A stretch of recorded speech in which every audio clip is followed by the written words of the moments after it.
Et nous voulons te rendre grâce ce matin, nous voulons te dire infiniment merci pour ce moment que tu rends possible. Merci de ce que tu nous as réunis encore une fois dans cette présence, dans cette communion fraternelle, afin qu'ensemble nous puissions t'adorer, te célébrer de tes hauts faits et aussi être instruits par toi. C'est pourquoi je prie que ce moment soit sous ta coupole. Je prie que par l'esprit tu puisses disposer notre intelligence, notre cœur. Je prie que tu nous donnes d'être disposés et concentrés, que tout ce qui est comme distraction puisse s'éloigner de notre vie, de notre pensée au nom de Jésus.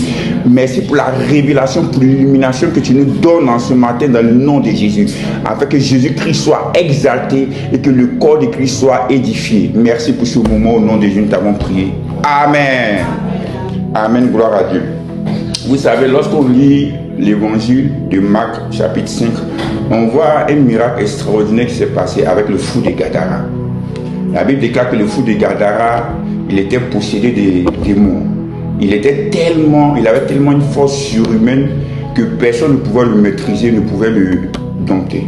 Donc ce qui faisait qu'il vivait dans les tombeaux, il vivait dans les cimetières. Et la Bible déclare qu'un jour, lorsque Jésus est arrivé dans la région de Gadara, le fou de Gadara est allé vers lui, dans la version grecque littéraire, on dit, pour lui faire du mal. Mais en voulant lui faire du mal, ayant vu la puissance que dégageait Jésus, il est tombé devant Jésus. La Bible déclare que Jésus va chasser le démon, ou les démons. Après avoir chassé les démons, la Bible déclare qu'il était assis vêtu dans son bon sens. Ici, ce qui m'intéresse pour introduire le message ou l'enseignement que je vais vous donner sur plusieurs semaines, où je demande à chacun d'entre vous d'être vraiment disposé, parce que c'est très très important. J'ai prié par rapport à cela, afin que Dieu me donne l'inspiration, les mots, les expressions, les illustrations, afin que le peuple de Dieu soit édifié. Amen. Donc je demande vraiment toute votre attention par rapport à cela. La Bible déclare qu'il était assis. Le verbe qui m'intéresse ici, c'est qu'il était assis. Vous savez, il y a ce qu'on appelle un hébraïsme. Un hébraïsme, si vous voulez, c'est une manière de parler des Hébreux. Chaque peuple a sa manière de parler. Chez nous, en Côte d'Ivoire, on a une manière de parler. Vous savez, si je dis par exemple que ma femme, vous avez vu ma femme, elle est mal patate. Vous avez vu que dans la phrase que j'ai dit, il y a le mot mal que vous connaissez. Et mal projette toujours une image négative, quelque chose de négatif.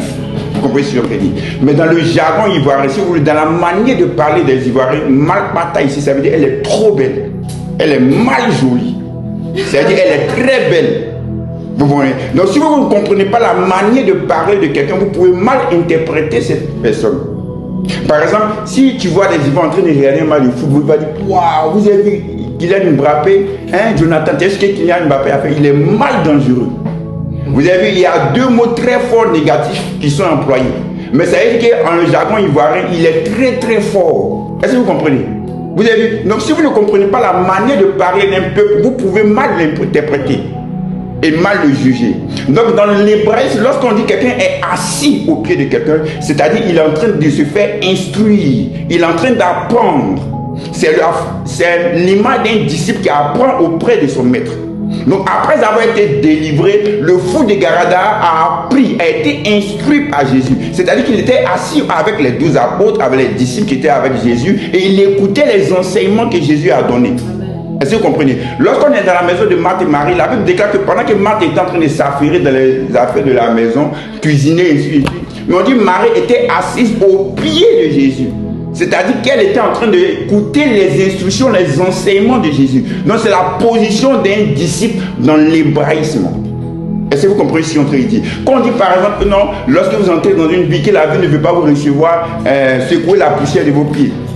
Ça ne veut pas dire que littéralement tu dois secouer la poussière de tes pieds. C'est-à-dire qu'il ne faudrait pas que tu te rendes coupable de leur comportement, de leur attitude. Parce que toi tu as fait ta bonne part. Tu peux aller avec une bonne conscience. Vous comprenez ce qu'on dit? Donc il y a une manière de parler aussi qu'utilise la Bible qu'il faut comprendre. Regardez, donc c'était un disciple.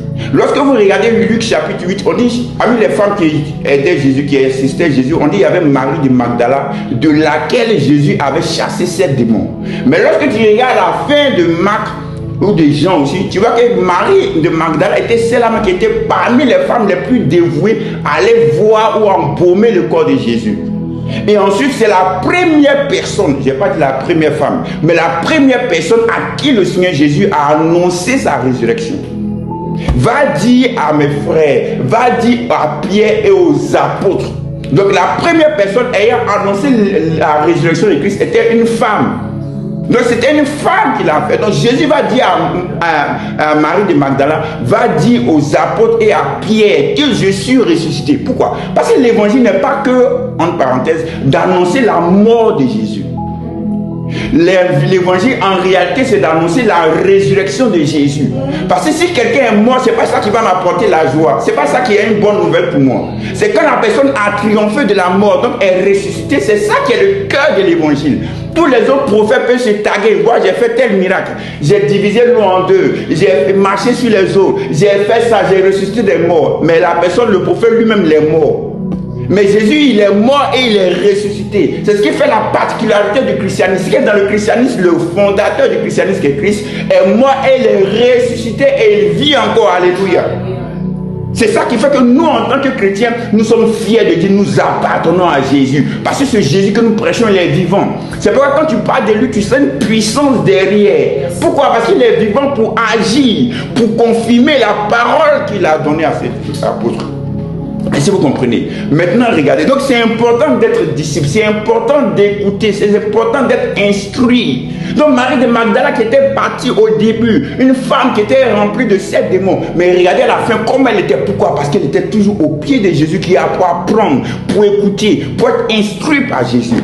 Je prophétise sur ta vie. Ce que les gens ont vu de toi avant, tu ne seras pas la même personne après. Amen. Parce que la gloire de Dieu ou la prédication, l'enseignement de la parole va te transformer à un niveau. Et les gens ne vont pas te reconnaître. Les gens vont dire, mais est-ce que c'est la même personne qui est là? Est-ce que c'est le frère désiré qu'on voyait petit, jeune, qui était comme... Non, c'est pas le même. Est-ce que c'est la même soeur Adona qu'on connaissait avant qui était... Non, c'est pas la même. Amen. Tu peux dire ça aussi de toi. Gloire à Dieu. Amen. Parce que Jésus, lorsqu'il t'appelle, lorsqu'il t'instruit, il te donne une telle instruction que tu as comme une intelligence supérieure. Vous savez, on a tendance à penser que l'illumination, quand on va nous donner la révélation, on a tendance à penser que la révélation de la parole, c'est quelque chose de très bas sur le plan intellectuel.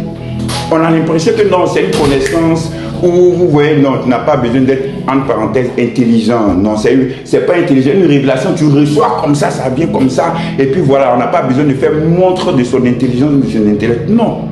En fait, qu'est-ce que je veux dire? La révélation et l'illumination, c'est une forme d'intelligence, mais une intelligence supérieure. Lorsque je suis en train de vous enseigner, par exemple, la parole de Dieu, lorsque je vous donne la révélation de la parole, vous avez l'impression de, mais c'est vrai. Mais je n'avais pas vu les choses comme ça. Mais c'est vrai, ça l'est évident maintenant. Vous voyez, il y a une sorte de logique spirituelle qui se met en place. Vous allez voir tout à l'heure quand on va commencer l'enseignement. Une sorte de logique qui se met en place, comme si vous n'avez pas vu avant. Donc vous avez une intelligence supérieure. Donc quand Dieu te donne la révélation de sa parole, il te donne une intelligence supérieure au-dessus de toute intelligence. Dis Amen. Amen. Donc Dieu fait de toi un être intelligent supérieur, un être intelligemment doué, qui a la capacité de comprendre les choses qui semblent incompréhensibles pour les autres. Mais c'est la grâce que Dieu te donne. Amen. On va prendre Job 1. Je vais parler d'un sujet qui me tient vraiment à cœur. Parce que j'ai fait plus de 10 ans dans ce domaine. Lorsque je suis entré dans le ministère. Job 1, verset 5. Et quand les jours de festin étaient passés, Job appelait et sanctifiait ses enfants, ses fils. Puis il se levait de bon matin et offrait pour chacun d'eux un holocauste. Car Job disait, peut-être mes fils ont-ils péché et ont-ils offensé Dieu dans leur cœur. C'est ainsi que Job avait coutume d'agir. On dit Job avait coutume de faire cela. C'était l'habitude de Job à chaque fois lorsque ses fils finissaient de faire des festins, d'aller sanctifier ses enfants et d'offrir des holocaustes pour ses enfants. Pourquoi? Donc regardez la motivation de Job. Pensait-il que peut-être qu'ils avaient offensé Dieu dans leur cœur? En fait, c'est quoi? Vous allez voir que Job faisait ses holocaustes en apparence. C'était une forme de piété devant les gens. C'était une forme de foi. Mais en vrai, c'était une forme de peur qu'il manifestait. Job faisait ses sacrifices non pas parce qu'il avait foi en Dieu. Job faisait ses sacrifices parce qu'il avait peur de la punition qu'il pouvait recevoir. Ou en d'autres termes, il avait peur des désastres ou des choses négatives qui pouvaient arriver contre sa vie. C'est comme ça dans le milieu chrétien, il y a beaucoup de chrétiens qui font les choses, non pas par foi, mais par peur. Moi, je me rappelle, lorsqu'on a commencé la vie chrétienne, on me disait non, il faut te lever à partir des minuit, tu as prié. Pourquoi? Parce qu'à partir des minuit, c'est là que l'œuvre de la sorcellerie commence. C'est là que les sorciers se lèvent pour commencer à attaquer. Donc quand je me levais à minuit pour prier, les gens ont dit waouh, c'est un homme de foi, regardez comme il prie. Mais à l'intérieur, c'était la peur qui me poussait, la peur des démons, la peur de Satan qui me poussait à pouvoir prier de la sorte. Est-ce que vous comprenez ce qu'on peut dire? Donc dans le milieu chrétien, il y a beaucoup de choses que nous faisons par peur. Et les gens, quand on rentre dans notre intimité, comme ma femme le disait tout à l'heure, on a déjà la présence de Dieu, mais on rentre dans notre intimité avec le Père. Quand on rentre dans cette intimité avec le Père, la première des choses, c'est quoi? On va demander pardon à Dieu. On va commencer à confesser nos péchés. Seigneur, pardon. Pourquoi? Pas parce qu'on a la foi, mais parce qu'on a peur. Est-ce qu'on n'a pas oublié quelque chose? Est-ce que Dieu va nous entendre si on ne confesse pas mes péchés? Il y a une forme de culpabilité, de peur qui commence à naître en nous, qui font qu'on fait des choses dans cet état d'esprit, dans cette motivation. Alors que la Bible déclare que voici l'agneau de Dieu qui ôte le péché du monde. La Bible déclare dans Hébreux 8, 12, dans Hébreux 10, 17, car Dieu pardonnera vos péchés et Dieu ne se souviendra plus de vos péchés. Alléluia. Dans la nouvelle alliance, l'œuvre que Christ a accomplie est tellement parfaite. Le sang de Jésus vient tellement effacer tous nos péchés qu'il n'y a plus de problème de péché entre le Père et nous. Dis Amen. C'est pourquoi lorsque tu rentres dans la présence de Dieu, tu ne viens pas, Seigneur, je te demande pardon pour mes péchés, je vais confesser mes péchés. Non, tu ne le fais pas dans la foi. Tu le fais dans l'incrédulité, souvent même dans la peur. Il faut connaître la parole de Dieu. Il faut connaître la révélation de la parole de Dieu. C'était pour dire non, si je ne fais pas ça, c'est que je suis hypocrite. Parce que moi-même, je sais que j'ai péché. Moi-même, je sais que j'ai fait ça. Non, ce n'est pas une question d'être hypocrite. C'est une question de marcher selon la parole de Dieu. C'est ce que la parole de Dieu dit qu'on fait. C'est ce que la parole de Dieu demande qu'on fait. Tant que tu marcheras dans la parole de Dieu, sache que la grâce et la bénédiction de Dieu vont toujours t'accompagner. Amen. Vous savez, j'aime bien cette phrase de David qui dit: le bonheur et la grâce m'accompagnent tous les jours de ma vie. Lorsque j'ai écouté le pasteur Joseph Prince un jour sur ça, il a dit dans l'hébreu, le terme accompagner veut dire en quelque sorte persécuter. Vous savez ce que c'est que la persécution? Quelqu'un qui te persécute, c'est quelqu'un qui ne te laisse pas en paix, quelqu'un qui veut te troubler, quelqu'un qui ne veut pas que tu aies la paix, qui est toujours à ta poursuite, qui est toujours derrière toi. Donc il dit la bénédiction et la grâce ne peuvent pas me laisser. C'est dit bon, je suis fatigué d'être béni, je suis fatigué de recevoir la grâce. Le bonheur et la grâce, il dit non, non, on va continuer à te suivre. Alléluia. Quand tu as cette conscience de qui est ton Père, de qui est ton Dieu, tu vois toujours la bénédiction, la grâce t'accompagner. C'est pourquoi vous allez voir que Job ici, qu'est-ce qu'il faisait? Il le faisait dans la peur. C'est pourquoi dans le chapitre 3, verset 25, il dit: ce que je craignais, c'est ce qui m'est arrivé. Ce que je redoutais, c'est ce qui m'a atteint. Vous voyez cette phrase? Il est en train de dire, après avoir subi le châtiment, il est en train de dire: ah, je faisais les choses là par peur de recevoir cela. Finalement, c'est ça qui m'est arrivé. C'est pourquoi je demande aux chrétiens, ne faites pas les choses dans la peur, dans la crainte. J'ai peur que telle chose m'arrive. J'ai peur que telle chose m'arrive. J'ai peur que mes enfants soient comme ça. J'ai peur que, c'est pas moi, que l'école soit comme ça, que le travail soit comme ça. N'aie pas ce genre d'idées, n'aie pas ce genre de pensées. Ne mets pas ça dans ton esprit. Pourquoi? Parce que le bonheur et la grâce, toi, t'accompagnent tous les jours de ta vie. Alléluia.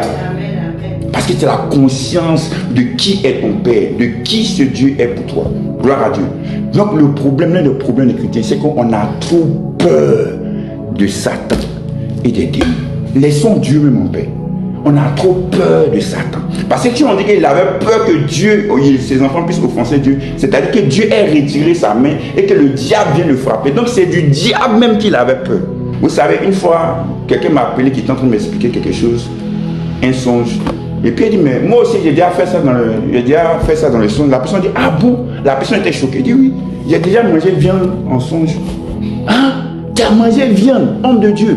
Si tu manges viande, ça veut dire que tant, on t'a initié à la sorcellerie, ainsi de suite. Parce que pour eux, dans leur tête, manger viande, c'est-à-dire tu peux manger la chair humaine. Parce que la chair humaine, c'est comme la viande. Donc tu peux manger la chair humaine, c'est-à-dire qu'ils sont initiés à la sorcellerie. J'ai dit, il a dit oui, je mange aussi, il m'arrive de manger de la viande dans mon sommeil. C'est-à-dire j'ai trop envie de manger la viande. La bonne viande saillante. Maintenant, le souci c'est quoi? Comme vous savez, comme j'aime poser les questions et procéder par logique. Quel est le passage biblique qui nous fait comprendre, ou qui nous fait supposer, on va dire ça comme ça, que le fait de manger de la viande dans son sommeil, c'est comme si c'était une initiation à la sorcellerie? Quel passage biblique qui le dit? Aucun passage biblique qui le dit. J'ai lu de Genèse jusqu'à Apocalypse. Il n'y a aucun passage qui le suppose. Maintenant, de deux, d'où on tire cette doctrine, cette manière de voir les choses, d'où ça vient? Est-ce que vous comprenez? Maintenant, si une chose n'est pas dans la parole de Dieu, ce que tu as comme droit, c'est de rejeter cela. Dis Amen. Amen. Tu as le droit de rejeter cela. Il ne faut pas avoir peur. Il ne faut pas dire non, mais c'est ce que tout le monde pense. Si c'est ce que tout le monde pense, et c'est pas ce que la parole de Dieu pense, donc moi je rejette. N'aie pas peur d'être différent. Je pensais que tu allais dire bien Amen. Amen. Parce que dans ce monde-là, si tu veux évoluer, si tu es dans le milieu chrétien, je n'aime pas d'évangile, dans le milieu chrétien, si tu veux aller loin, il faut que tu apprennes à penser comme la parole de Dieu te demande de penser. Est-ce que vous comprenez ce qu'on te dit? Donc d'où vient cette doctrine? D'où vient cette manière de voir les choses? J'ai posé ces différentes questions lorsqu'il me faisait comprendre la nouvelle alliance. Je vous ai dit, il y a 2 hommes de Dieu qui ont prophétisé sur nos familles, qui ne connaissaient même pas ma famille, et qui ont dit que dans ta famille, dans votre famille, il y a la malédiction familiale qui vous suit. Ce qui fait que vous ne pouvez pas avancer, vous ne pouvez pas progresser. Ça serait difficile même pour vous de vous marier. Pendant ce temps, en 2011-2012, le Saint-Esprit voulait m'enseigner ce que c'est véritablement la nouvelle alliance. Il venait de m'enseigner que je ne peux pas perdre mon salut, que j'ai l'assurance de mon salut, que rien ne peut venir m'enlever de la main de Jésus. Alléluia. Donc, on vient me dire ça. Et le Saint-Esprit m'enseignait aussi que vous avez été rachetés de la malédiction de la loi. Vous êtes maintenant dans la bénédiction d'Abraham. Donc, il m'a fait comprendre que je suis plus sous la malédiction, je suis dans la bénédiction. Maintenant, il y a des hommes de Dieu qu'on ne connaissait pas, qui les deux mêmes hommes de Dieu ne se connaissaient pas, qui ont prophétisé dans 2 endroits différents à des membres de ma famille. Pour me dire que nous sommes encore sous la malédiction. Qu'est-ce qu'il faut faire? Il faille que j'accepte ce que ces hommes de Dieu qui ne nous connaissent pas, qui disent comme révélation sur ma famille, donc sur moi, puisque je fais partie de cette famille, alors que le Saint-Esprit venait m'enseigner que je ne suis plus sous aucune malédiction. Qu'est-ce que j'ai fait? J'ai accepté ce que le Saint-Esprit m'a dit. J'ai accepté ce que la parole de Dieu m'a déclaré, m'a enseigné. Et j'ai dit non, moi je ne suis pas sous la malédiction. Je suis sur la bénédiction. Il n'y a aucun lien familial. Il n'y a pas besoin d'aller au village pour aller prendre la terre de mon village, pour prophétiser dessus, pour parler dessus. Pourquoi on vient faire la délivrance? Je n'ai pas besoin de délivrance parce que j'ai été délivré. Alléluia. Amen. Donc quand j'ai accepté ça, là, quand j'ai cru en cela, en cette parole de Dieu, vous savez, c'est la parole de Dieu qui nous donne la force dans tout ce que nous faisons. Oui. Quand il y avait ces 2 révélations qui sont venues des hommes de Dieu différents qui ne se connaissaient pas, je me suis dit, bon, Saint-Esprit, là, comment je fais? Parce que voilà ce que tu m'as dit. Le Saint-Esprit m'a rappelé l'histoire du roi Akab, qui devait partir en guerre, où il y a 400 prophètes qui ont prophétisé sur lui pour dire, va en guerre parce que tu vas réussir, va en guerre. Et c'est le roi Josaphat qui était à côté du roi Akab. Il n'y a pas un autre prophète qu'on peut consulter. Il dit, bon, il y a le prophète Michée. Le prophète Michée est venu pour faire court. Le prophète Michée a prophétisé le contraire de ce que les 400 prophètes ont dit. Jusqu'à un des 400 prophètes qui s'appelle Kenana, il a giflé le prophète Michée. D'où est-ce que l'Esprit de Dieu est sorti de moi pour venir te parler? C'est-à-dire, toi, tu es un petit comme ça et puis tu veux contester la parole que de Dieu. Peu importe la grandeur d'un homme de Dieu, peu importe la dimension de son église, peu importe la richesse qu'il a, s'il dit des choses qui sont contraires à la parole de Dieu, moi, Jean-Michel, j'accepte pas. Alléluia. Peu importe ce qu'il dit, je ne me laisse pas influencer par quelqu'un. C'est pourquoi Paul dit, si un ange qui vient du ciel, même si il n'a pas dit... Regardez ce que le Saint-Esprit. Il n'a pas dit si un ange qui vient de l'enfer. Si un ange qui vient de l'enfer, là c'est fini, on dit bon, lui on sait. Il dit même si un ange qui vient du ciel, c'est-à-dire il vient te dire, c'est Dieu lui-même qui m'a envoyé. Je suis sorti de la présence de Dieu pour venir te donner ce message. Si un ange du ciel venait vous dire, et si nous-mêmes, il s'est mis dedans, on venait vous donner un évangile qui est contraire à l'évangile de Christ, que nous-mêmes nous soyons anathèmes. C'est-à-dire que nous-mêmes nous soyons séparés de vous, éloignés de vous, éloignez-vous de nous. Est-ce que vous comprenez ce qu'on est en train de dire? Donc Paul s'est mis en dessous de l'autorité de la parole de Dieu. C'est-à-dire la parole de Dieu a une prééminence sur tout homme de Dieu, peu importe son calibre. Yes. Parce que tout homme peut être trouvé menteur, mais Dieu ne peut jamais mentir. Parce que l'homme est limité, mais Dieu est illimité. L'homme est temporel, mais Dieu est infini, éternel. Dieu voit plus loin. On dit toujours que Dieu voit la fin avant son commencement. Avant que la chose n'arrive, Dieu a déjà vu la chose arriver. La première prophétie dans la Bible en ce qui concerne la venue du Messie, son œuvre, c'est dans Genèse chapitre 3, verset 15, où il dit, je mets une inimitié entre toi et la postérité de la femme. La postérité de la femme écrasera ta tête. Et toi, tu lui blesseras le talon. On parlait de Jésus. Imagine des milliers d'années avant. Dieu avait déjà annoncé cela. Et si cela ne s'est pas accompli, c'est pourquoi peu importe la parole que Dieu t'a donnée, sache que cette parole-là va s'accomplir. Lorsque le journal météo vient te dire, demain en France, il fera 20 degrés. C'est parce qu'ils ont déjà vu le lendemain, aujourd'hui, moi, ce qui va se passer le lendemain. Si vous croyez aux météorologues, comment est-ce que vous ne pouvez pas croire en Dieu? Je vais aller encore plus loin. Si le météorologue te dit demain, il va faire 25 degrés, 26 degrés. Mais si Dieu vient te dire demain, il va pleuvoir, soit avec ton parapluie, soit avec ton parapluie. Est-ce que vous comprenez l'image qu'ils sont en train de donner? Pourquoi? Parce que Dieu a vu des choses que les météorologues n'ont pas pu percevoir. Parce que Dieu lui perçoit tout. Qu'est-ce que je veux vous dire? L'homme voit seulement aux choses physiques, mais Dieu lui voit aux choses physiques et aux choses spirituelles. Alors quelles sont les choses spirituelles qui contrôlent les choses physiques? Alléluia. Donc on a trop peur de Satan. Et quand ils ont dit ça, Dieu m'a dit voilà. Donc le prophète Michée était seul face à 400 prophètes. Mais c'est Michée qui avait raison sur les 400 prophètes. Il m'a dit, ce n'est pas la multitude de révélations concordantes, la multitude de messages concordants qui font la fiabilité des messages, l'authenticité des messages. C'est la conformité du message à la parole de Dieu ou la révélation de la parole de Dieu qui fait l'exactitude de cela. Alléluia. C'est pourquoi je vous dis, les enseignements que nous vous donnons ici par la grâce de Dieu, partez examiner ces enseignements à la lumière des Écritures. Si vous voyez que ces enseignements sont conformes aux Écritures, que ce n'est pas conforme à ce que vous avez l'habitude d'entendre, acceptez ce que la parole de Dieu vous dit, ce qui est le plus important. Donc je n'ai pas suivi, je n'ai pas accepté cela. Le fait que je suis sur une malédiction, que j'ai des liens familiaux, jamais de la vie. Parce que c'était contraire à la parole de Dieu. En 2013, je me suis fiancé avec elle. En 2014, on s'est marié. En 2015, on a eu notre premier enfant, Betsalel. En 2018, je suis venu en Europe. Qui a eu raison? La parole de Dieu. Parce que je ne suis pas allé faire délivrance. Je ne suis pas allé me cacher pour aller faire délivrance des liens, ainsi de suite. Non, non. Parce que vous savez, si l'œuvre que Christ avait déjà accomplie, n'est pas suffisante pour nous libérer des liens, pour nous libérer de la malédiction familiale, il n'y a plus aucun espoir pour nous. Je vais dire ça autrement. J'appelle à votre intelligence spirituelle. Si l'homme était capable de par ses propres délivrances, de se délivrer des liens de la malédiction familiale, pourquoi Jésus allait venir? Quel serait le but de la venue de Jésus? Si nous, on ne serait capable de pouvoir nous défaire, nous en sortir tous seuls. Jésus, tu es venu pourquoi? Est-ce que vous comprenez ce que je suis en train de dire? C'est parce que Dieu a vu que l'homme il serait impuissant. L'homme serait incapable de pouvoir se défaire de toutes ces choses que Dieu s'est fait homme pour venir habiter au milieu de nous, pour nous délivrer. Alléluia. C'est pourquoi j'aime trop cette phrase. Je vous le dirai toujours. Cette phrase de cet astronaute américain. Il dit le jour le plus important, ce n'est pas le jour où l'homme a marché sur la lune en 1969. Non, c'est le jour où Dieu a marché sur la terre dans la personne de Jésus-Christ. Alléluia. Quand Jésus-Christ est venu sur terre, c'est là tout a changé. C'est là tout a chamboulé. Vous ne pouvez pas mesurer l'excellence de la nouvelle alliance dans laquelle nous sommes. Nous ne sommes plus sous l'ancienne alliance. Sous l'ancienne alliance, David pourrait dire, Père, ne me rédis pas mon esprit. Mais dans la nouvelle alliance, à cause de l'œuvre merveilleuse de Christ, on dit, Dieu, je te paie, je te rends grâce, parce que ton esprit est toujours avec moi. Alléluia. Ce qui me garantit la présence de l'esprit de Dieu dans ma vie, ce n'est pas le fait que je marche bien ou je me comporte mal. C'est le fait que Jésus-Christ a payé le prix pour moi. Le fait que Jésus-Christ a versé son sang pour moi. L'œuvre que Christ a accomplie qui me garantit l'éternité de la présence de l'esprit en moi. C'est pourquoi Pierre pouvait dire dans 1 Pierre 1, nous ne sommes pas rachetés par les choses périssables, par l'or, par l'argent. C'est pourquoi je dis aux gens, si on vient te dire, il faut venir donner de l'argent pour qu'on puisse faire ta délivrance, la délivrance par achat, j'ai oublié le terme même. Viens donner de l'argent pour ça, c'est faux. On dit on ne peut pas être délivré par de l'argent, par de l'or précieux. Mais on a été délivré par quoi? Par le sang précieux de Jésus-Christ. Alléluia.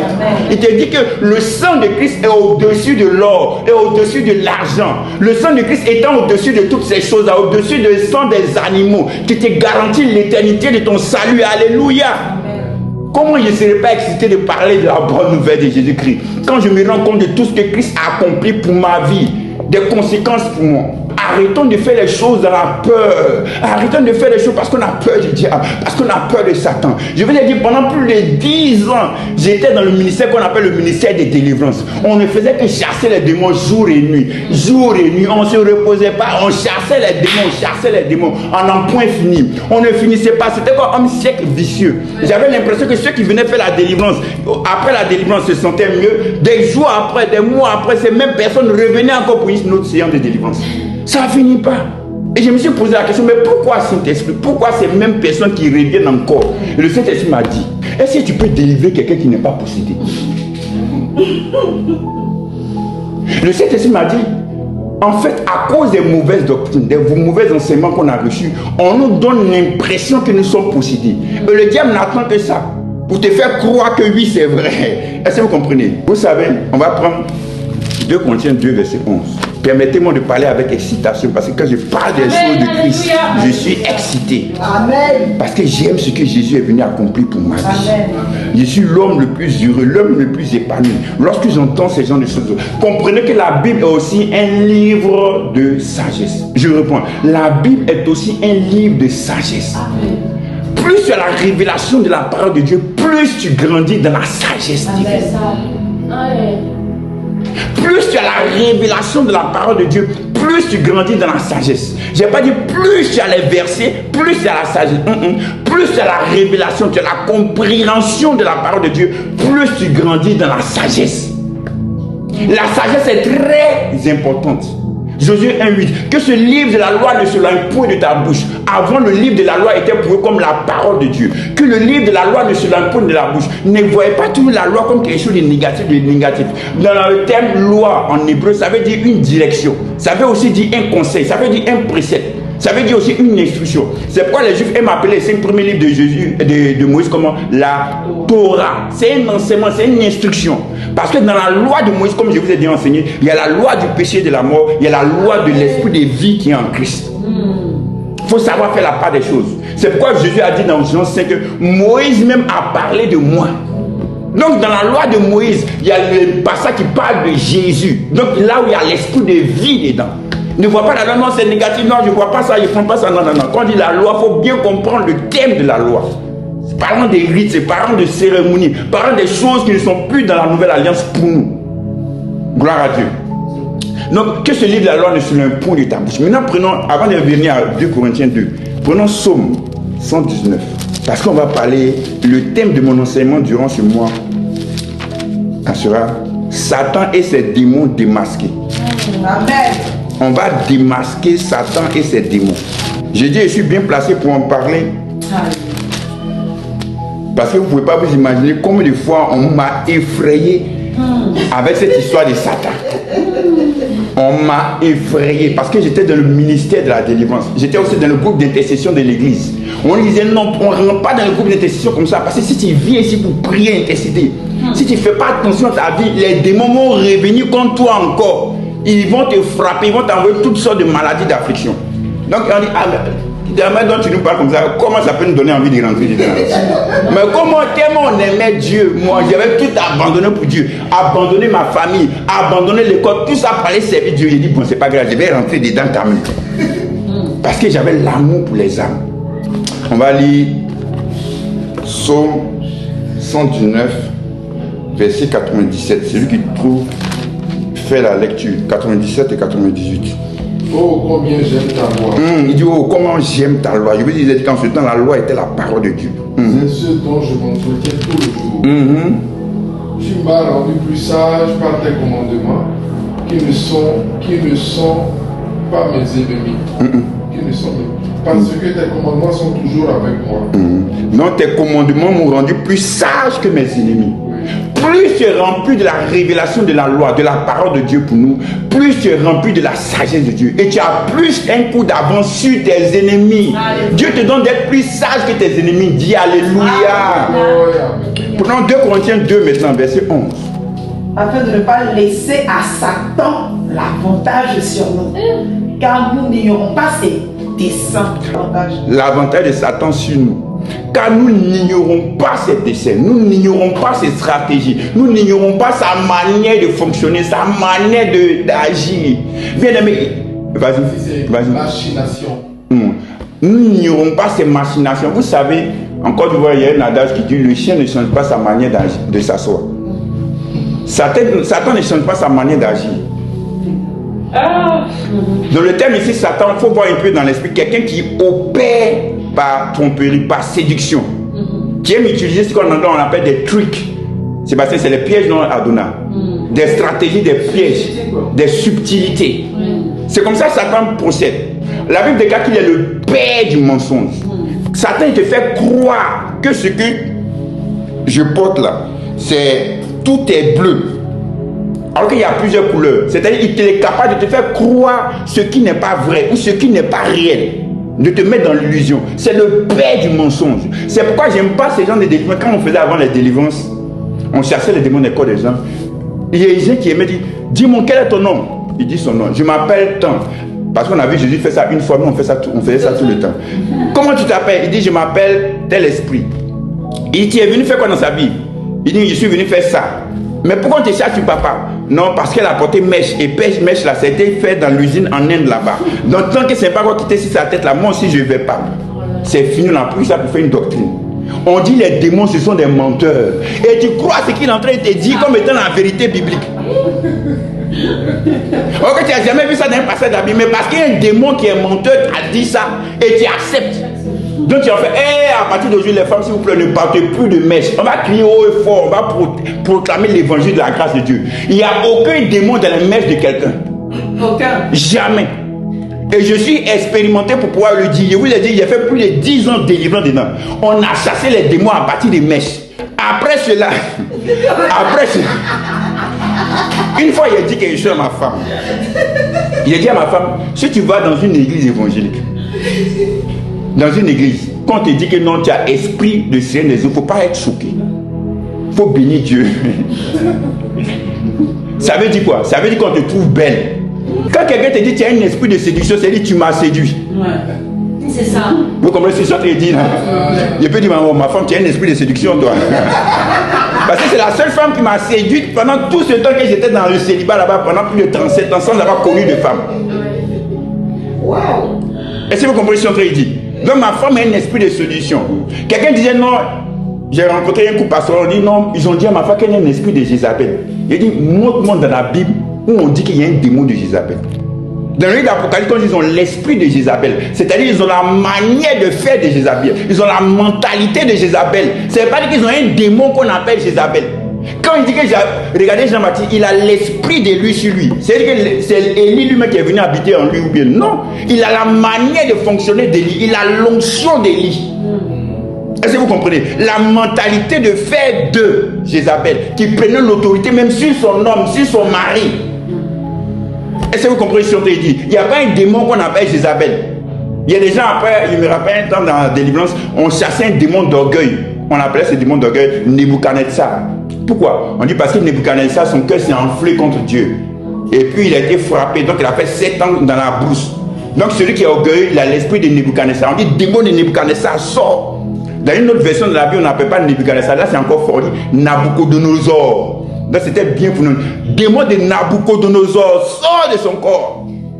Tout ça, quoi? Pourquoi? Parce qu'on voyait des démons partout. On voyait des démons partout. Est-ce que vous comprenez ce que je dis? J'ai fait des séances de délivrance sur des délivrances, des délivrances sur des délivrances. Je n'ai pas dit que les démons n'existent pas. Si je dis que les démons n'existent pas, c'est que j'ai ni l'autorité de la part de Dieu. Parce que Satan existe, parce que les démons existent. On aura l'occasion d'en parler dans cette série. Mais il ne faut pas tout démoniser, il ne faut pas tout diaboliser. Oh, maquillage, c'est le diable. Maquillage, c'est le démon. Vous voyez un peu l'hypocrisie des gens. On dit non, la femme, il ne faudrait pas qu'elle se maquille. Mais quand même, on va mettre la peinture dans notre maison pour rendre ça belle. Waouh, wow, une belle peinture. On change la couleur de notre voiture. Waouh, on embellit notre voiture. Mais on dit, il ne faut pas la femme va se maquiller. Pourquoi? Parce qu'on dit, Dieu l'a créé naturellement comme ça. Bon, quand Dieu a créé Adam et Ève, est-ce qu'ils étaient habillés? Mais pourquoi tu t'habilles maintenant? Si on veut fonctionner dans la naturopathie, je ne sais pas comment dire, dans le nudisme, il ne faut plus t'habiller aussi. Parce que quand Dieu a créé Adam et Ève, ils étaient nus. On dit, ils n'en avaient point honte. Il ne faut pas avoir honte de ta nudité, promène-toi dans la rue. Vous comprenez? Est-ce que vous comprenez ce que je dis? Je vais simplement vous faire comprendre que C'est pourquoi Jésus dit, vous demandez aux pharisiens, vous demandez aux gens de payer même la dîme de la menthe, du cumin. C'est-à-dire la dîme des plantes, des épices qu'ils prennent pour cuisiner. On demande aux gens de payer la dîme de ça, de donner 10% de ça. Et même la dîme du temps. La dîme même du temps, tout ça, ton temps, tu dois payer la dîme du temps.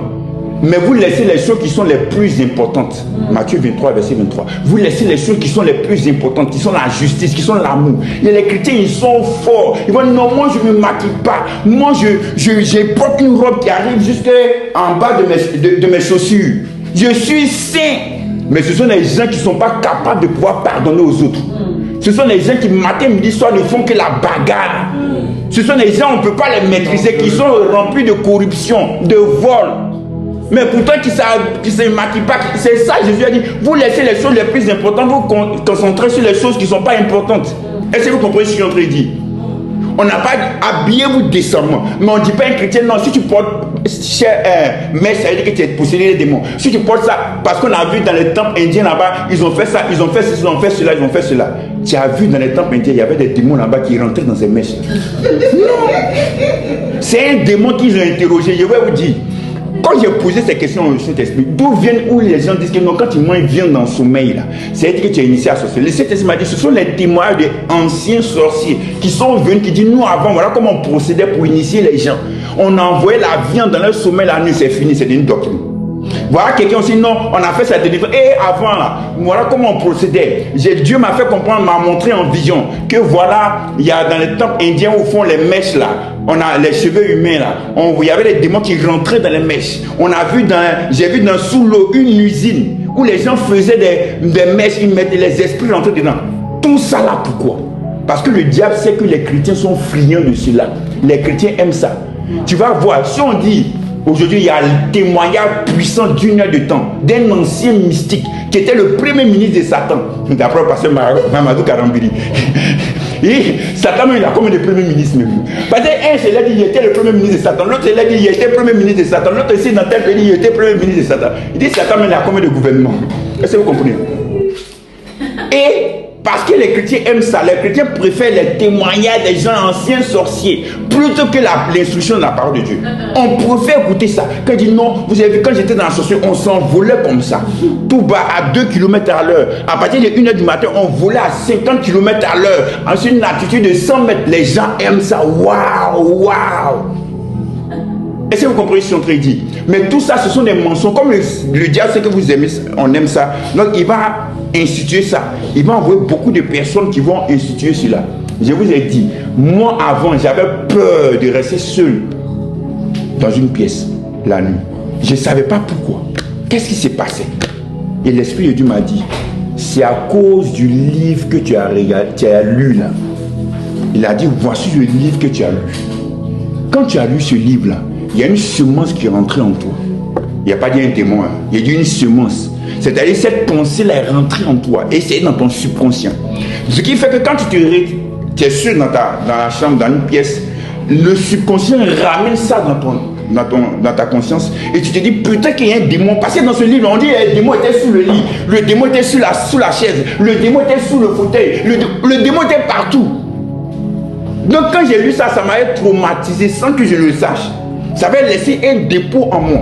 Donc, ce qui fait que depuis le Saint-Esprit, donc maintenant, il faut que je t'enseigne maintenant la parole de Dieu, la vérité de la parole de Dieu, pour t'enlever cette semence en toi. Afin que je mette une autre semence qui va maintenant prendre le dessus sur cette semence que tu avais. C'est pourquoi Paul dit que nous devons renverser les forteresses, les pensées. Vous ne pouvez pas vous imaginer qu'un homme, ce qu'il fait est conduit par ses pensées. Les pensées ont été forgées à partir des expériences ou des paroles qu'on a reçues. Il y a des gens là pour eux, là, il n'y aura pas beaucoup de chrétiens qui seront sauvés. Pourquoi? Parce qu'on a entendu beaucoup de témoins des gens qui disent je suis parti au paradis et en enfer, je suis revenu. J'ai vu seulement 8 personnes là-bas. Je n'ai pas dit c'est pas possible que tu ne puisses pas partir en enfer ou au paradis. Je n'ai pas dit ça. J'ai dit simplement que ça dépend de ce que tu dis. Il y a une soeur qui a dit non, je suis parti au paradis là-bas et Dieu m'a montré ma maison. Ma maison où je vais aller vivre. Et j'ai vu, Dieu m'a montré que non, il n'y avait pas encore le toit.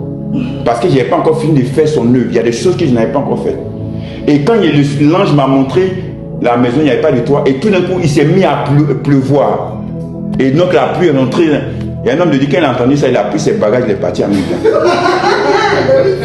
Pourquoi? Parce que scientifiquement, on nous apprend que quand tu es dans le ciel, quand tu dépasses une certaine atmosphère, vous qui prenez toujours les avions, ouais ma femme, quand vous arrivez à un certain niveau, vous êtes au-dessus des nuages, la pluie ne peut pas vous atteindre. Bon, si déjà sur terre même, la pluie peut, à un certain niveau, la pluie ne peut pas t'atteindre. Et maintenant, même dans le ciel maintenant, c'est quelle pluie qui va venir là-bas? Pourquoi?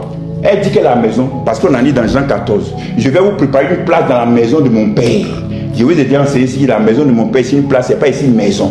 C'est la position de fils. Dans la maison de mon père, c'est-à-dire dans la famille Okia, dans la famille de mon père. Et dans cette famille, la place qu'ils ont nous réservée, c'est quoi? C'est le statut de fils de Dieu. Tu es maintenant fils de Dieu. À tous ceux qui l'ont reçu, à tous ceux qui croient en son nom, il leur a donné le pouvoir de devenir enfant de Dieu, c'est le statut de fils. Mais comme on a mal compris ce verset, les Jean 14, comme on va tous au paradis, les gens vont au paradis, ils voient maintenant maison, maison, maison, maison. Il ne faut pas être déçu si jamais tu vas au paradis là-bas, après tu ne vois pas maison.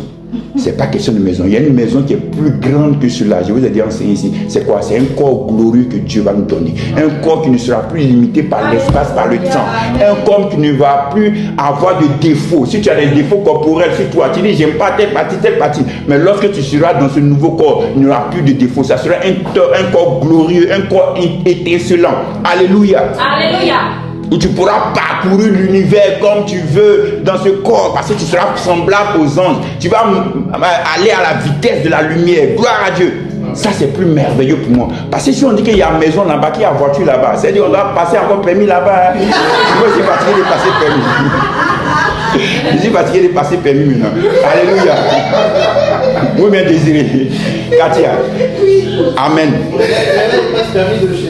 Voilà. On dit non, il y a des chars là-bas qu'on va les conduire parce qu'on dit il y avait un char de feu. On dit Jésus venait du ciel sur un cheval blanc. On dit la mort, cérémonie d'ouverture des Jeux Olympiques. On a vu un cheval sur l'eau. On dit ça le cheval d'Apocalypse. Parce que dans l'Apocalypse, on dit que la mort venait sur un cheval. Je vous ai toujours dit que dans le domaine biblique, il y a un langage de la Bible. Comme je vous ai parlé d'hébraïsme. Dans le langage de la Bible, les chevaux, il n'y a pas de chevaux au ciel là-bas. Il n'y a pas de chevaux là-bas. Où Jésus est monté sur un cheval et puis descend. C'est une image qu'on est en train de donner par rapport à cela. Quand on dit la mort était sur un cheval et venait. Quand on dit il y avait un ange qui avait posé son pied sur des coups d'eau et puis sur la terre. Il n'y a pas entre parenthèses. C'est une figure de style pour parler. Je vous ai dit que les eaux représentent les nations, les peuples. En fait, c'est quoi? Comprenez le langage de la Bible. Si vous ne comprenez pas le langage de la Bible, il y a des choses que vous allez voir dans vos songes, dans vos rêves. Vous allez croire que non, cela vient de Dieu. Je me permets de donner cette songe que quelqu'un a fait. Un jour, nous sommes des gens adultes ici. Un jour, il y avait une femme qui avait fait un rêve, un songe. Et il y a une souris qui est rentrée, permettez-moi, dans sa partie intime. Et quand elle s'est réveillée, elle était calme, un peu troublée quand même. Qu'est-ce que ça veut dire ça? Elle est partie appeler un homme de Dieu. Et l'homme de Dieu qui avait un don d'interprétation de son. Et l'homme de Dieu, mais ça c'est une bonne nouvelle. Elle dit quoi? Ah, c'est une bonne nouvelle ça là. Si c'est les chrétiens là, quand il a vu ça, il va se lever. Je brise. Pourquoi? Parce qu'on a tellement formaté notre esprit que quand on voit quelque chose net, on a déjà peur, on est déjà troublé. Parce qu'on pense déjà au pire. L'homme de Dieu a dit, regarde, tu as dit que la souris qui est rentrée dans ta partie intime, il y a la queue qui est restée dehors. Quand tu regardes la forme de souris, ça ressemble à quoi? C'est pas comme un spermatozoïde. Que bientôt tu seras fécondé. Bientôt tu vas tomber enceinte. Bientôt tu vas avoir un enfant. Quelques mois après, la soeur est tombée enceinte. Quelques mois après, elle a eu un enfant. Vous comprenez? Quand tu n'es pas, encore du monde, quand tu n'es pas gamin, c'est-à-dire quand on ne t'a pas donné un état d'esprit négatif, comme Job, où tout ce que tu vois c'est négatif, c'est négatif, c'est négatif. Lorsque tu fais même des rêves, tu vas voir des choses plus négatives et tu vas avoir peur, tu seras troublé.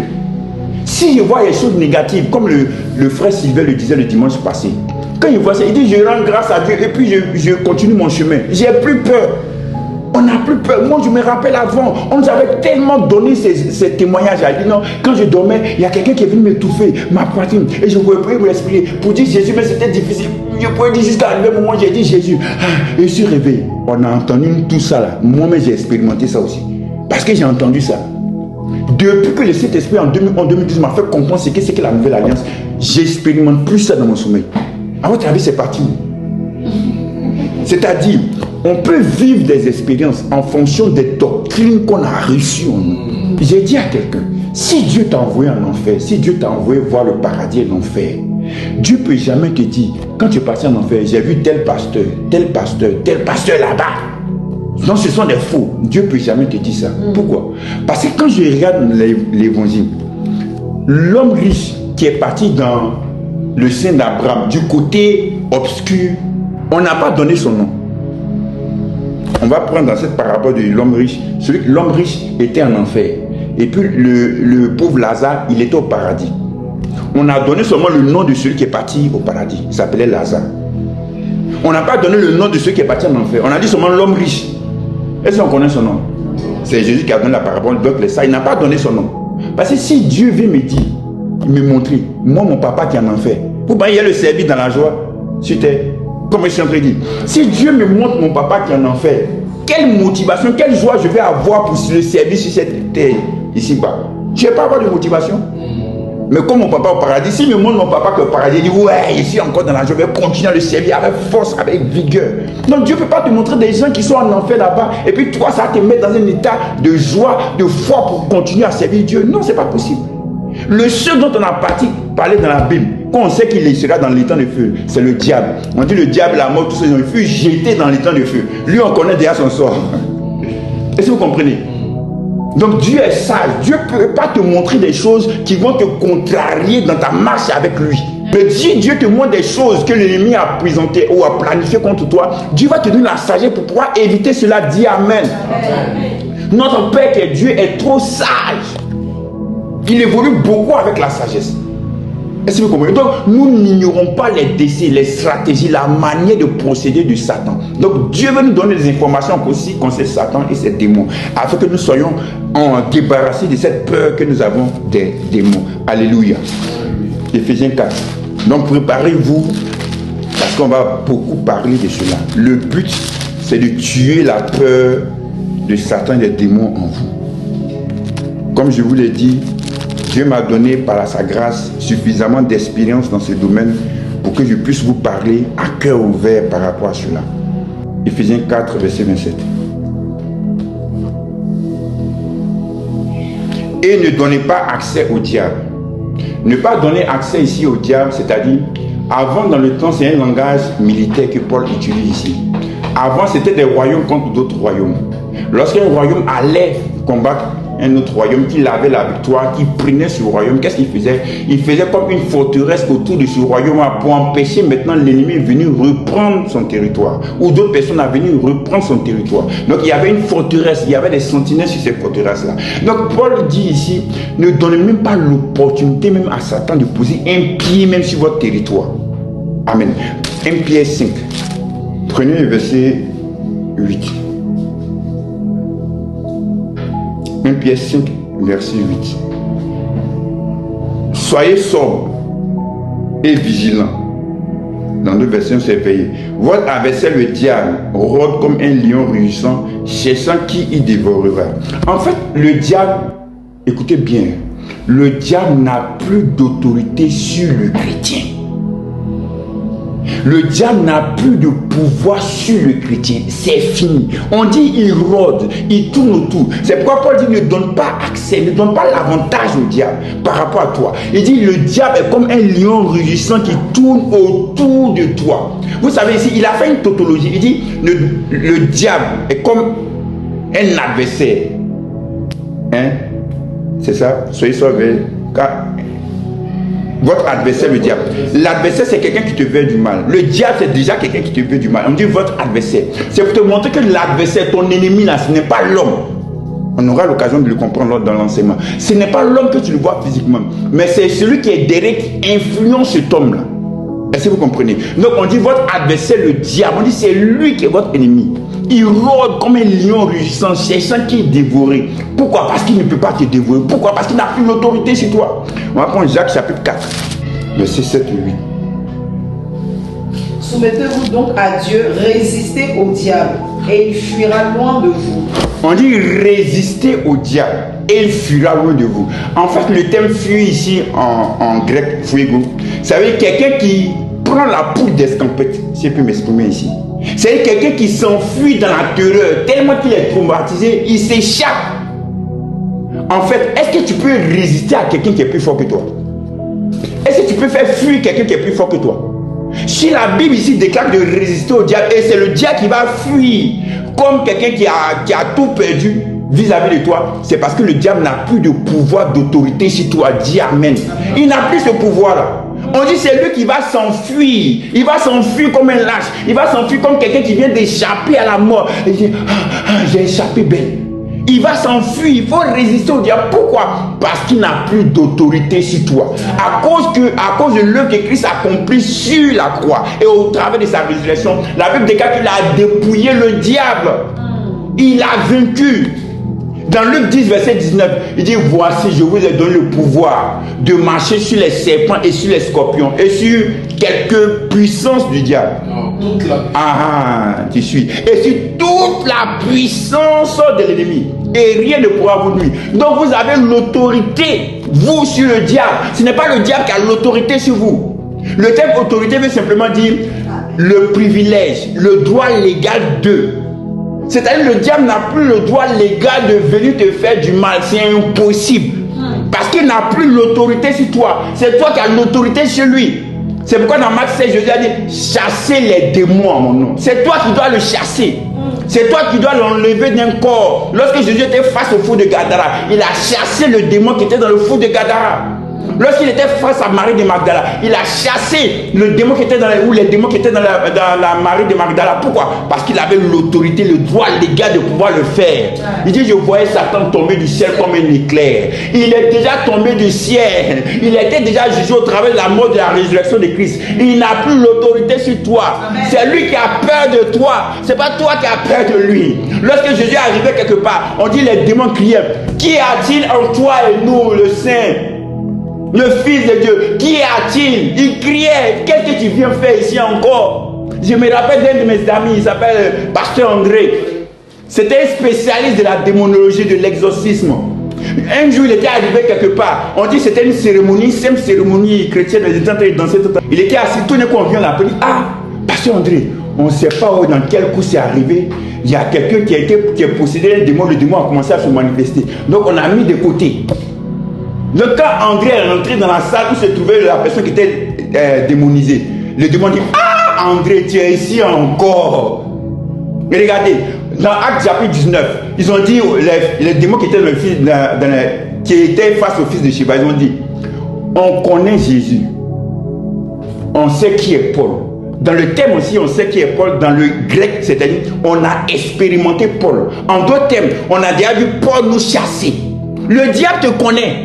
Le diable sait qui tu es. Le diable voit la lumière qui est sur toi. Il voit l'autorité qui est sur toi. C'est toi qui ne prends pas conscience de cela. Mais le diable sait que toi, tu as l'autorité sur lui. Donc quand il vient vers toi, il regarde, il fait attention. Il fait attention. Il ne faut pas venir me chasser, il va m'enfuir encore.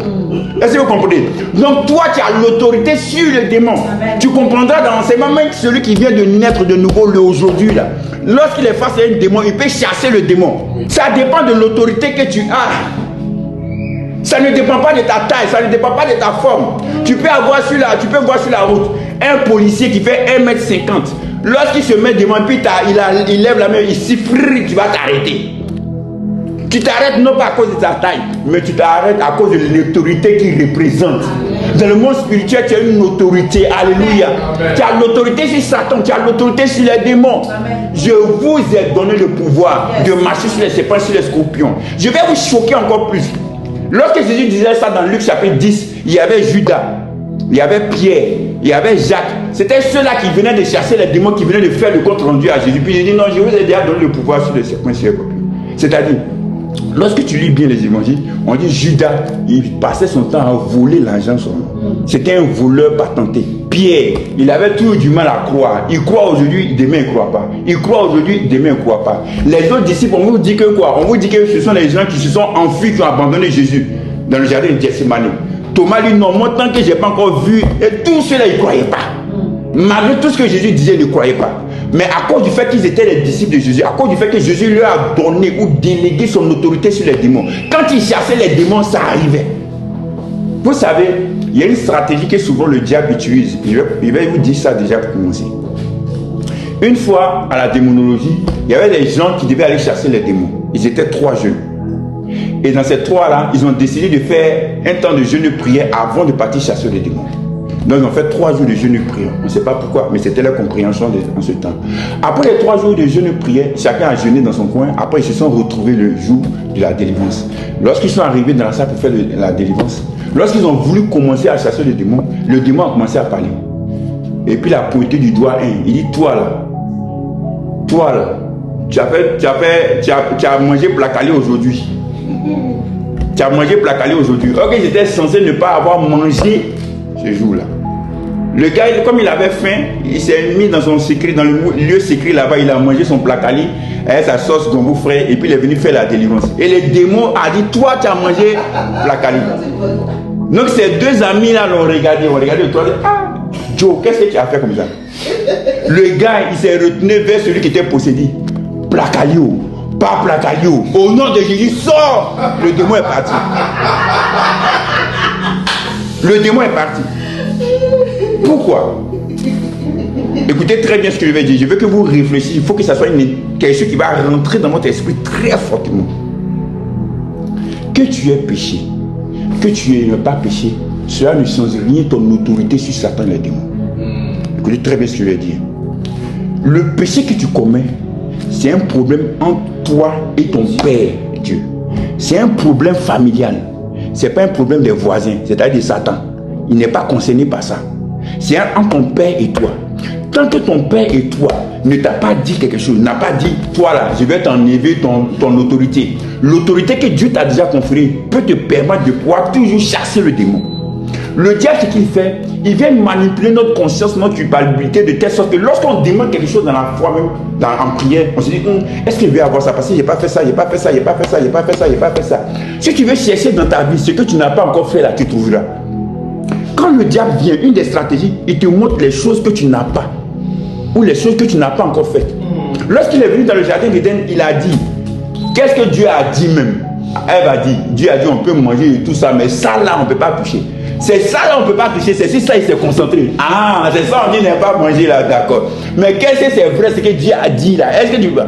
Donc il s'est focalisé sur ceux qui ne pouvaient pas encore manger. Ils avaient déjà mangé tous les arbres du jardin, ou tous les fruits des arbres du jardin. Je prends toujours cette image. Mais ce fruit on peut pas, on n'a pas le droit de manger. Donc c'est là que le diable va maintenant concentrer son attention ou ton attention pour que tu puisses dire c'est vrai ça là.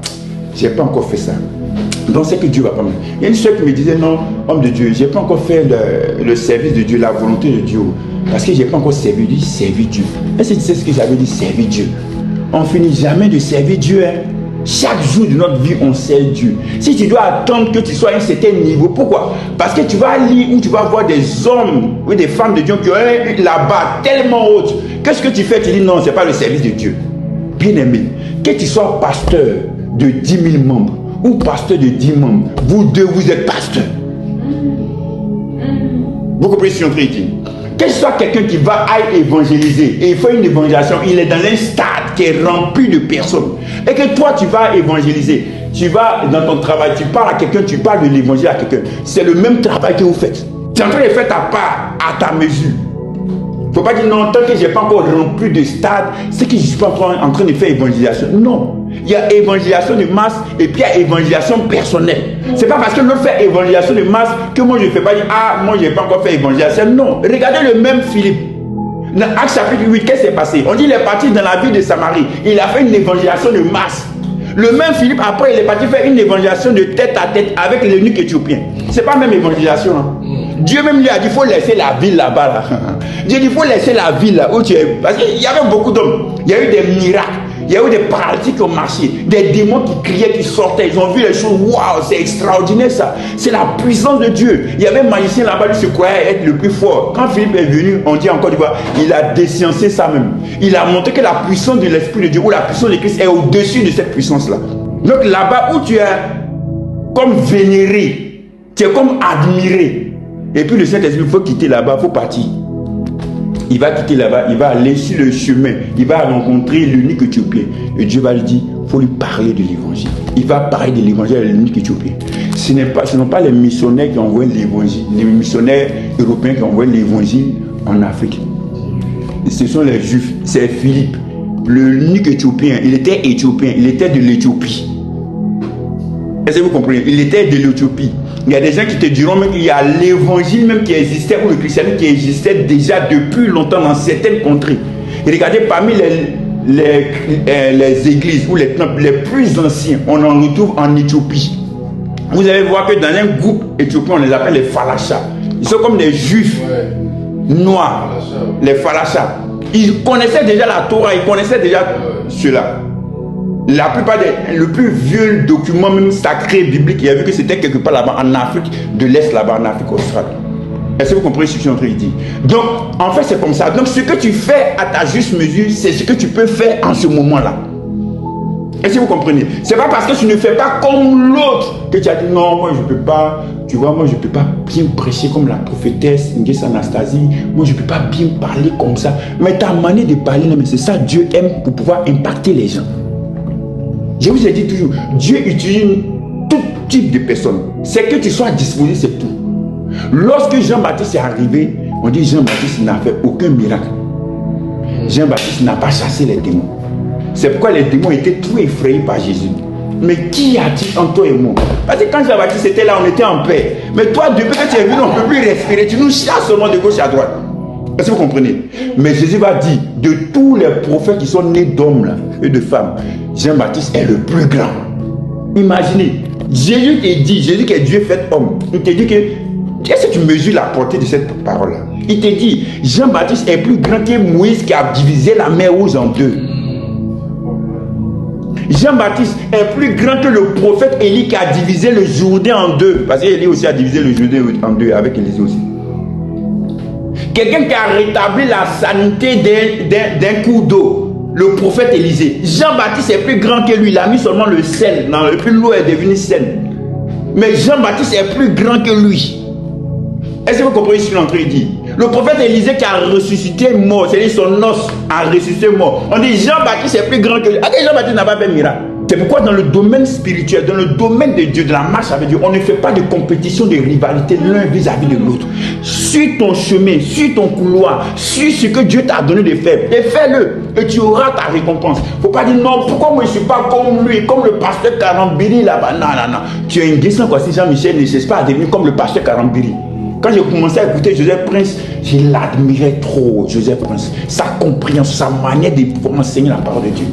L'Esprit de Dieu m'a dit, parce que si tu ne fais pas attention, en te laissant influencer, tu vas devenir comme la personne sans te rendre compte.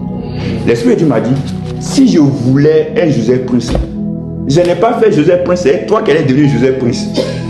Non, si elle a fait un Joseph Prince, il faut le laisser comme ça. Toi, il faut être ce que tu es. Amen. Donc Dieu m'a dit, il faut que tu sois toi-même. J'ai compris que dans le ministère, il faut qu'on soit soi-même. Ce que nous sommes avec nos particularités, avec notre manière d'être, avec notre disposition que nous avons, notre intelligence. Vous avez vu, moi, je viens prêcher sans prendre de feuille. Toi, tu n'as pas dit non, comme le pasteur Michel, il vient prêcher sans feuille. Moi, je suis venu prêcher sans feuille. Tu as fait ça là, tiens. Dieu lui m'a donné une mémoire pour ça. C'est la grâce que j'ai reçue de Dieu. Est-ce que vous comprenez ce que je suis en train de dire? Donc, chacun vient avec ses dispositions, ses facultés que Dieu a mises en lui. Est-ce que vous comprenez? Moi, ma femme, tout le monde sait que c'est une battante, une fonceuse. Elle avance seulement. Elle n'a pas peur. Ce que ma femme fait là, moi, je sais qu'il y a des choses que je ne peux pas faire. Il y a des moments quand on doit parler à quelqu'un, par exemple, on va dire au professeur de quelqu'un, il dit, ma femme, bon, toi, il faut partir parler, parce que c'est toi qui as la tchatche. Va parler là-bas. Nous, c'est quand tout est gâté qu'on en vient maintenant. Vous savez, on dit, ouais, l'homme là, il est sale. Il est sale. Est-ce que vous comprenez ce que je dit? Donc, chacun, c'est pourquoi, dans le couple, on doit se connaître aussi. Quand on est confronté à telle situation, il dit, ah, ça, c'est ma femme qui doit partir. Quand il y a une autre situation, ça c'est moi qui là-bas, ici, c'est que ma femme va tout gâter là-bas. Non, attends, on va partir d'abord. Il ne faudrait pas que ça s'en vienne. Mais quand il voit que il y a des choses, ça c'est ma femme qui va partir. Elle va partir dire les choses. Il y a des choses qu'elle peut dire, moi je ne peux pas dire. Parce que chacun a sa personnalité. Il y a des choses que ma femme, elle se permet de dire, moi je ne peux pas me permettre de dire.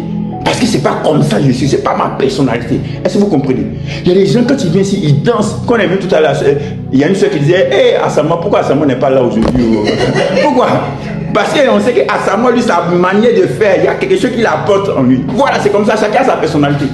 Je n'ai pas dit, bon, non, ne t'en fais pas, comme Asama n'est pas là, moi, je vais faire comme Asama. Quand il commence à dire, oh mon frère, ça c'est pas Asama, ça c'est pas Asama qu'on connaît. Chacun a sa personnalité. Est-ce que vous comprenez? Je me rappelle quand j'ai discuté avec le professeur Sylvain, il m'a dit, une fois il recevait les parents d'élèves. Et puis, l'onction est tombée sur lui, il a commencé à parler. Il dit, tous les autres parents qui étaient dans les autres salles sont venus vers lui, l'ont écouté. Pourquoi pas? Et quand le professeur s'y va passer, vous voyez sa voix bonne comme ça. C'est le don qu'il a reçu de Dieu. Est-ce que vous comprenez ce qu'on dit?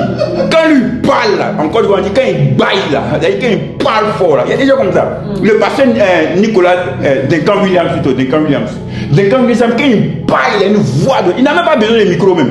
S'il prend le micro, non, parce que c'est trop fort. Quand il parle là, c'est une grosse voix. Mais toi, tu peux venir, je veux dire la parole de Dieu. Mais c'est ta voix que Dieu t'a donnée. Mais il y a des gens qui vont accepter ça, il y a des gens qui aiment ça. Moi, il y a des gens qui ont déjà fait des commentaires sur nos vidéos pour dire non, arrêtez de crier dans vos vidéos. Il y a des gens qui n'aiment pas ça. Vous comprenez? Mais il y a des gens qui aiment, comme Leslie parle là. Vous savez, la parole de Dieu dit, ou bien Sylvain, il aime ça. Ça pèse. Mais il y a d'autres qui non, ça ne pas là, ça va faire dormir. Il y a des gens qui viennent nous chausser, on veut que la prophétesse en a pas là, comme ça. Chacun a sa disposition. On dit non, la femme elle parle plus en cas c'était maintenant. La prophétesse là. Chacun a sa personnalité. Il ne faut pas dire je vais devenir comme. Sois tel que tu es. La seule personne à qui tu dois ressembler, c'est Christ. Sinon, garde ta personnalité, c'est tout. Est-ce que vous comprenez ce qu'on peut dire? On continuera la semaine prochaine. On évoluera avec les démons et Satan pour que la peur que nous avons d'eux puisse s'éloigner et que nous puissions marcher dans la paix, dans la tranquillité, dans la sérénité. Gloire à Dieu. J'espère que la parole de Dieu vous a fait du bien. Je n'avais pas prévu toutes ces autres choses que j'ai dites, mais je pense que l'Esprit de Dieu voulait vous parler, voulait vous faire comprendre certaines choses. Je veux que vous compreniez que vous avez l'autorité si Satan il est démon. Vous devez avoir cette assurance-là. Vous ne devez pas avoir peur des démons, vous ne devez pas avoir peur de Satan. Satan n'a pas l'autorité que vous voyez dans les films nigériens, là, où ils viennent, ils attaquent, ils envoient foot. Non, il n'a pas cette capacité-là. Vous allez voir que dans le cours de l'enseignement, que Satan, sa seule manière d'agir contre toi, c'est au travers d'autres hommes, d'autres personnes. Il ne peut pas venir directement pour te faire du mal, c'est impossible.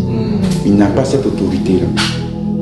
Est-ce que vous comprenez? Donc n'ayez pas peur de lui au travers des films que vous regardez. Non. Regardez plutôt le film de la parole de Dieu. Et soyez concentrés dessus. Ayez la révélation dessus. Marchez avec la sagesse. Et la sagesse que Dieu vous donnera d'être avantageux vis-à-vis de vos ennemis, vis-à-vis de vos adversaires. Amen. Vous allez marcher dans une vie chrétienne victorieuse, une vie chrétienne épanouie, une vie chrétienne d'assurance et de paix et de tranquillité. Ce que j'ai compris en 20 ans, je veux que vous puissiez le comprendre en 2 mois ou en 2 semaines. Je ne veux pas que vous fassiez les mêmes expériences que moi, les mêmes choses que j'ai vécues. Une vie chrétienne où on est troublé, ou une vie chrétienne où on est tourmenté, une vie chrétienne où on est oppressé, ou une vie chrétienne où on a l'impression que c'est nous qui sommes je ne dirais pas les parias de la société, nous sommes des personnes anormales, on ne comprend pas. Pourquoi c'est toujours nous que ça arrive? Pourquoi c'est toujours nous? Non. Marie de Magdala avait 7 démons, elle était délivrée d'une personne saine d'esprit. Le démon, le fou de Gadara, elle était délivrée d'une saine d'esprit. Et même le Saint-Esprit m'a dit, ne parle plus d'eux-mêmes au passé. Ne dis plus le fou de Gadara. Il faut dire l'ex-fou de Gadara. Un peu comme quand on parle de celle qui a accueilli les 2 esprits en Jésus. Comment elle s'appelle déjà? J'oublie son nom. Rahab. Toujours dit Rahab la prostituée. On lui dit Rahab l'ex-prostituée. Oui, c'est ça. Pourquoi? Parce que l'homme a cette tendance à te voir seulement dans ton passé. Il faut plus te voir dans ton passé. On doit te voir tel que tu es maintenant et tel que tu seras dans ton futur. Tu n'es plus comme ça. Quand Jésus vient, il vient nous transformer totalement afin que nous soyons à son image, que nous puissions glorifier son nom là où nous allons. Alléluia. Je vais terminer pour vous que moi personnellement, je suis fier de mon épouse aujourd'hui telle que je la vois. Parce que je l'ai connue il y a longtemps, il y a des années en arrière. Quand je vois la transformation que Dieu a opérée en elle, je suis l'homme le plus heureux, l'homme le plus épanoui. Parce que je vois que quand Dieu appelle quelqu'un et que la personne est vraiment à l'écoute de l'Esprit de Dieu, à l'écoute des enseignements, ça je vous dis ça, c'est quelque chose de très important. Le monde spirituel existe, mais ne soyez pas superstitieux. Le monde spirituel existe, mais ne soyez pas superstitieux, c'est pas près du mal. Vous allez voir que lorsque Dieu te donne l'intelligence spirituelle, ça fait de toi, on a l'impression que tu es un homme normal, mais tu n'es pas normal. Oui. Je me rappelle dans mon travail là-bas, il y a mon ami qui m'a dit, ah Michel, comment il a déposé mon titre de séjour? Dis-moi tant par rapport à mon titre de séjour, parce que toi tu es pasteur. Je me suis disposé, il a libéré la parole prophétique en même temps pour lui. Ils savent qu'il y a quelque chose que tu as qui est différent. Tu as quelque chose en toi. Est-ce que vous comprenez? On a quelque chose en nous qui font que quelque chose qui fait qu'on est soit en même temps normal et supra-spirituel. Ou spirituel, je vais dire ça comme ça. Vous comprenez? On fonctionne dans deux mondes différents, dans deux mondes parallèles, le monde physique et le monde spirituel. Lorsque tu es dans le monde physique, tu es sain, tu es sage, tu es bien. Lorsque tu es dans le monde spirituel, tu es sage, tu es intelligent spirituel, tu comprends vite les choses spirituellement aussi. Tu as la sagesse de Dieu en toi. Gloire à Dieu. C'est ma prière pour vous. Que Dieu vous bénisse. Que la grâce de Dieu soit sur votre vie. Que Dieu vous donne de marcher, de triompher des œuvres de Satan, des stratégies, des machinations, des pièges, des subtilités de Satan et ses démons. Que Dieu te donne de comprendre que tu as l'autorité sur Satan et les démons. Que Dieu te donne de comprendre que c'est toi qui es la lumière. Et lorsque la lumière vient, elle expose les ténèbres. Lorsque la lumière vient, elle fait fuir les ténèbres. Ce sont les ténèbres qui doivent avoir peur de la présence de la lumière, pas le contraire. Je déclare cela dans ta vie au nom de Jésus. Afin que tu marches dans l'assurance, tu marches dans la tranquillité, tu marches dans la paix. Et que toi aussi tu puisses aussi impacter, influencer tous ceux-là qui seront dans ton entourage. Je déclare cela dans ta vie au nom de Jésus-Christ. Que la grâce de Dieu soit sur notre vie au nom de Jésus. Amen. Que Dieu nous bénisse.